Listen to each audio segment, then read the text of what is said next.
కాటరా classic రెటినాలకు world class treatment ఇప్పుడు మన భీరంగూడలో American laser eye hospitals.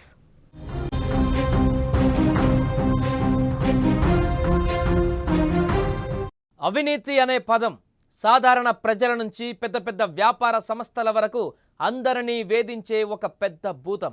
ఇప్పుడు అదే భూతం ఒక వ్యాపార సంస్థ భారతదేశం నుంచి వెళ్ళిపోయేందుకు కారణమైంది. చెన్నై కస్టమ్స్ అధికారుల నుంచి ఎదురైన లంచం డిమాండ్లు, వేధింపులు తట్టుకోలేక తమ కార్యకలాపాలను పూర్తిగా నిలిపివేస్తున్నట్లుగా విన్ట్రాక్ ఇంక్ అనే భారతీయ సంస్థ సంచలన ప్రకటన చేసింది. ఈ ఘటన దేశవ్యాప్తంగా ఇప్పుడు కలకలం రేపుతుంది. తమిళనాడు, చెన్నై కేంద్రంగా పనిచేసే విన్ట్రాక్ ఇంక్ సంస్థ అమెరికా, చైనా వంటి దేశాల నుంచి వస్తువులను దిగుమతి చేసుకొని ఇక్కడ అమ్ముతుంది. ఆ వస్తువులు భారత్లోకి రావాలంటే కస్టమ్స్ అధికారుల అనుమతి తప్పనిసరి. అయితే కొన్ని రోజులుగా ఈ కంపెనీ కస్టమ్స్ అధికారులపైన తీవ్ర ఆరోపణలు చేస్తుంది. ఇప్పుడు అదే సంచలనంగా మారింది. ఈ కంపెనీ దిగుమతి సరుకులను క్లియర్ చేయాలంటే కస్టమ్స్ అధికారులు తమకు పదే పదే లంచం అడుగుతున్నారని కంపెనీ సీఈఓ ప్రవీణ్ గణేశన్ పేర్కొన్నారు. డబ్బు ఇవ్వకపోతే సరుకు రవాణా ఆగిపోతుందని, దీంతో తమ వ్యాపారానికి భారీ నష్టం వస్తుందని వారు ఆవేదన వ్యక్తం చేశారు. గతంలో ఒక సందర్భంలో సుమారు 8 లక్షల వరకు లంచం అడిగారని, మొత్తం మీద 12 లక్షలకు పైగానే లంచం చెల్లించవలసి వచ్చిందని కంపెనీ తెలిపింది. ఈ వేధింపులు తట్టుకోలేకే 2025 అక్టోబర్ 1 నుంచి భారత్లో తమ దిగుమతి, ఎగుమతి పనులన్నీ నిలిపివేస్తున్నట్లుగా ఆ కంపెనీ ప్రకటించింది.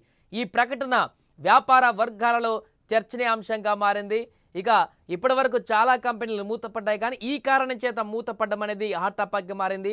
అయితే చెన్నై కస్టమ్స్ అధికారులు మాత్రం, ఆ యొక్క డిపార్ట్మెంట్ మాత్రం ఈ ఆరోపణలను పూర్తిగా ఖండించింది. విన్ట్రాక్ ఇంక్ చేస్తున్న ఆరోపణలు అవాస్తవమని, ఇది కేవలం నిబంధనలను తప్పించుకునే ప్రయత్నమేనని కస్టమ్స్ అధికారులు అంటున్నారు. విన్ట్రాక్ దిగుమతి చేసిన కొన్ని సరుకులను బిల్లులలో సరిగా నమోదు చేయలేదని వాళ్ళు చెబుతున్నమాట.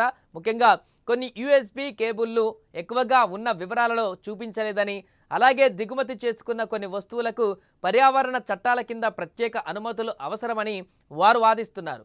తాము అడిగిన ప్రశ్నలు, ఆపిన షిప్మెంట్లు అన్నీ కేవలం నిబంధనల ప్రకారమే జరిగాయని, లంచం కోసం కాదని కస్టమ్స్ స్పష్టం చేసింది.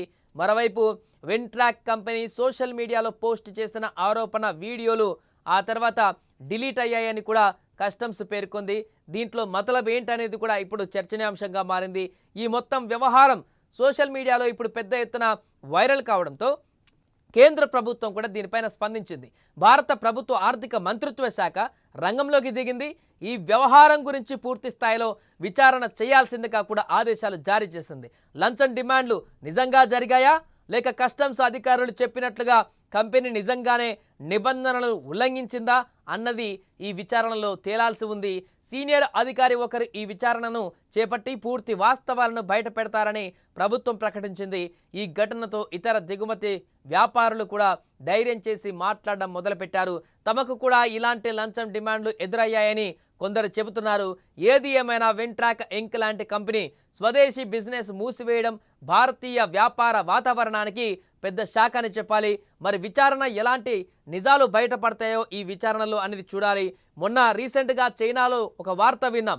మాజీ మంత్రికి అక్కడ ఉరిశిక్ష దాకా వెళ్ళేటువంటి అవకాశం ఉంది లంచాల కారణంగా అని చెప్పేసి వార్త ప్రపంచవ్యాప్తంగా వైరల్ అయింది, ఉరిశిక్ష పడుతుందని చెప్పేసి. అలాంటి కఠినమైనటువంటి నిర్ణయాలు ఉంటే తప్ప లంచాలనేటువంటి వాటిని డిమాండ్ చేసే వ్యక్తులకు ఇలాంటి కఠిన నిర్ణయాలతో శిక్షిస్తే తప్ప ఈ యొక్క అవినీతి భూతం అనేది కూడా పూర్తిగా ఏ దేశంలోనైనా కూడా మటుమాయం కాదనేటువంటి విషయాన్ని కూడా చాలా సందర్భాల్లో గుర్తు చేస్తున్నారు. ఏదేమైనా కూడా ఈ ఎలిగేషన్ అనేది ఇప్పుడు దేశవ్యాప్తంగా చర్చనీయాంశంగా మారింది కాబట్టి దీంట్లో నిజాలు ఏంటి పూర్తి స్థాయిలో దర్యాప్తులో బయటికి రావాల్సిన అవసరం అయితే ఉంది. Thanks to each one of you for supporting our fight against corruption with the Chennai Customs. I would like to explain the sequence of events which led to this. From January 2025, we have been doing shipments until last August in my company name Vintrak Inc. In January, when we did a shipment, the value was about $1,300. We were asked a bribe about 8 lakhs.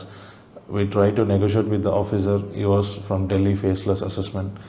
When he refused to lower down his demand, I recorded the call with his agent and exposed on Twitter. and subsequently the shipment was released and the issue was solved, and I also thanked the Chennai Customs at that time and removed the tweet. Continuing with that, we import from February, March, April and May. In May, another situation we faced, our shipment was held up. 3 shipments were held up in the